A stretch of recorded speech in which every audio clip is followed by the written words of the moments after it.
long before the might of our modern cities surrounded us like moving monuments, before our lives were driven by powerful machines. The original horsepower tamed the West. In Norman, Oklahoma, I love it all. I really do. sculptor Jocelyn Russell is shaping an animal Reworking his nostrils. known for its strength. Now I gotta even him back up. And they're off for the lead. It's the horse that tamed the Triple Crown A lot of pressure. 46 years ago. Get it right, because everybody knows this horse. American Thoroughbred Secretariat. Middle of June is when I got the call. I was in Hawaii, sitting on some property my husband and I just bought together. Do you want to sculpt Secretariat? True to form, Russell and her team are against the clock, racing to finish sculpting jockey Ron Turcotte. Now and then the stretch. It's Secretariat. Secretariat on the outside to take the lead. And the fastest horse in Kentucky Derby history. At the wire, it's going to be Secretariat. To try to bring everything into the whole mix and capture that moment it's challenging and it's emotional. It's a monumental task, but as the saying goes, 92 was my first sculpture, this isn't Russell's first rodeo. and then my first monument in 98. For 20 years, the once painter turned sculptor has formed many of the most beloved wildlife statues in the country. And that was an awesome project, working with Audubon Zoo. Though Russell didn't know it at the time, her 14 years as a veterinary surgical assistant to a man named Ben Konishi laid the groundwork for her artistic career. And that's where my real anatomy study came from. I mean, I really had my hands in animals, literally, physically, during surgery. Midway through February, and Secretariat finally gets to stretch his legs. Wow, look at him with light on him. Look how tall he is. Ah! Nearly 11 feet to the top of a larger-than-life Ron Turcotte. And he did a great job. He signed it exactly within the box. Turcotte's real signature arrived in the mail a few days ago. He should be part of it. The 77-year-old jockey sent it from his home in New Brunswick, Canada. Ronnie Turcotte, right over here, Ron. Feel a little better than you did 2 weeks ago. Yes, sure do. Sure do. Once the clay sculpture is complete, Russell's creation will be cast in bronze. A blowtorch will add the final touches, same as this miniature. Final thing will be the sandblast, get everything homogeneous, and we'll heat it up and we'll start putting on different chemicals we use. Most everything will go on hot. Born in Oklahoma, this monument would certainly fit in with the state's steady plains. However, Secretariat's true home will always be Kentucky. Either end of September, first part of October.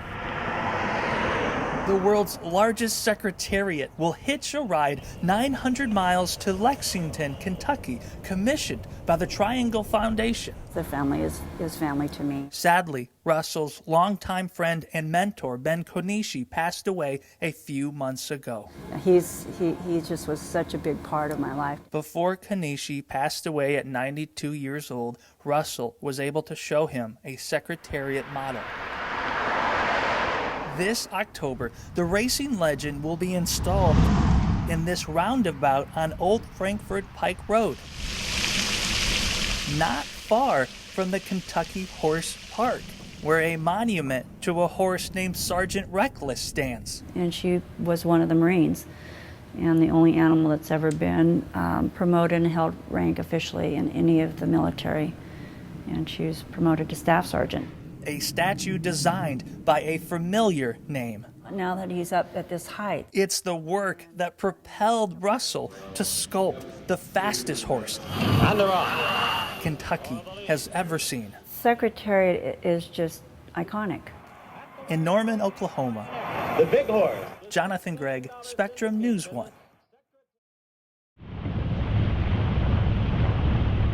Traveling through a modern world, will still take you past old ways of life.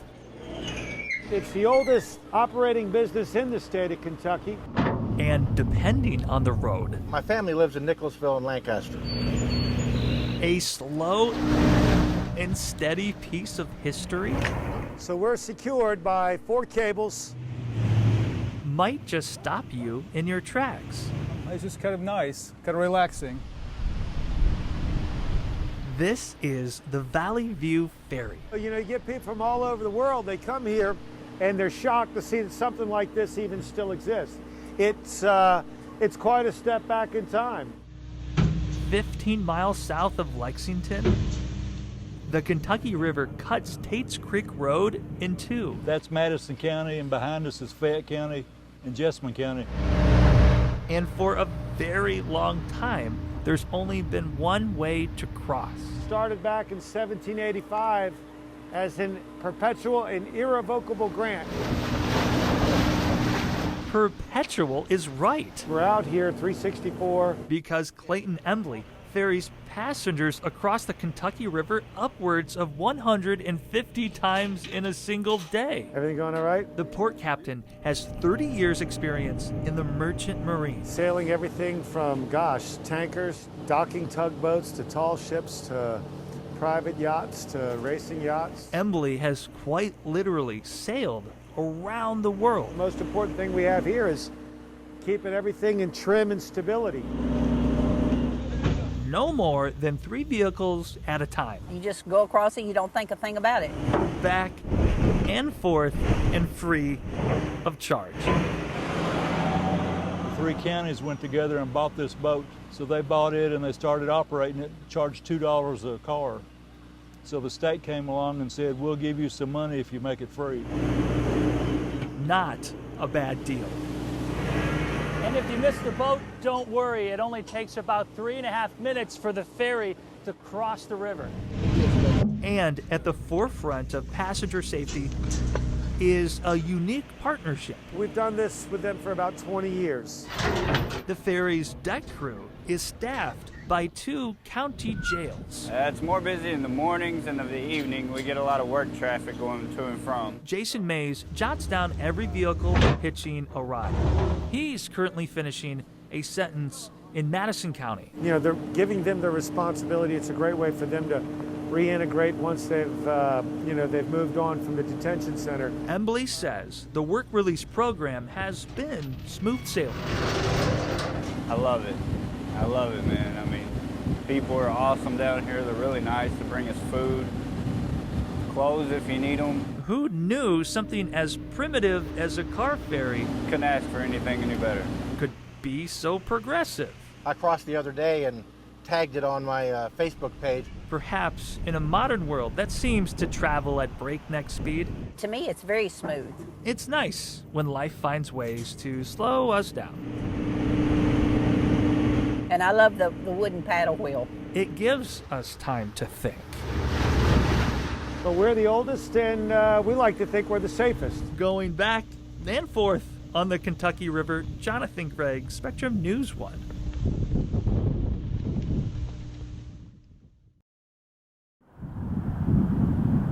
Tucked away in one of those winding mountain hollers. The kind of place where fog likes to hide.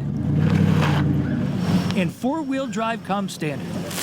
We have a boy truck, a girl truck, a baby truck, a teen truck. A Christmas tradition is hand-delivered. It's not something they have to do. It's something that they want to do. Inside this tin roof workshop, So we've got time to rebuild that back up. siblings Jordan Howard and April Galloway orchestrate a Christmas caravan started 44 years ago by their father. My father started it in 1975 with one truck. It just grew each year. Mike Howard, a former coal miner, became known as Mountain Santa. They go to these little hollers where kids normally wouldn't have anything, and they give. And they give with their whole heart. By 10 a.m., All this out here, all this that you see, every bit of that come from the Lord. it's time to roll out. What am I about to see when I follow you out there? If you don't cry, there's something wrong. I'm telling you. Every year since 1975, sirens break through the Appalachian air. As Santa trades his sleigh for the short bed of an extended cab. And that's when the kiddos come running. There you go. Merry Christmas. Each truck is filled with presents for designated age groups. Merry Christmas. Santa and his helpers will spend the day crisscrossing Harlan County, making dozens of stops. Merry Christmas to you. Can I have a hug? Yeah. Bringing Christmas to a part of Kentucky where, according to the U.S. Census, nearly half of all children live under the poverty line. You all have plenty of helpers, and it's amazing what you all do. I love it. We appreciate everything you guys do. Amazing is correct. For this reason. The coal mines ain't doing so good, you know. Just over years, the economy here has just declined.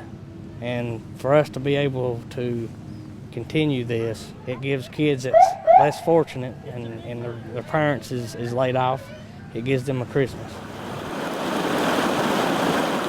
And bittersweet for this reason. I didn't doubt it for one moment that he would. In 2018, Mike Howard, Jordan's father, and the original Mountain Santa lost a battle with cancer. After his father passed, there really wasn't a discussion to be had. Jordan Howard would become the new Mountain Santa. Can I have a hug? Give him a big hug. This is Jordan's second year wearing his father's big red suit. It's the Lord's work. It's all from him, and I do it for him. Carrying on a legacy of giving imparted by a man who believed when it comes to spreading joy, Merry Christmas. there's no time like the present. All right, can you handle this? Merry Christmas, young man. Merry Christmas. Say thank Merry you. Christmas. Can you carry it? I ain't got no choice. I have to do it. I have to. Before he died, I told him, when the Lord tells you to do it, you better do it. In Wallens Creek, Kentucky, Jonathon Gregg, Spectrum News 1.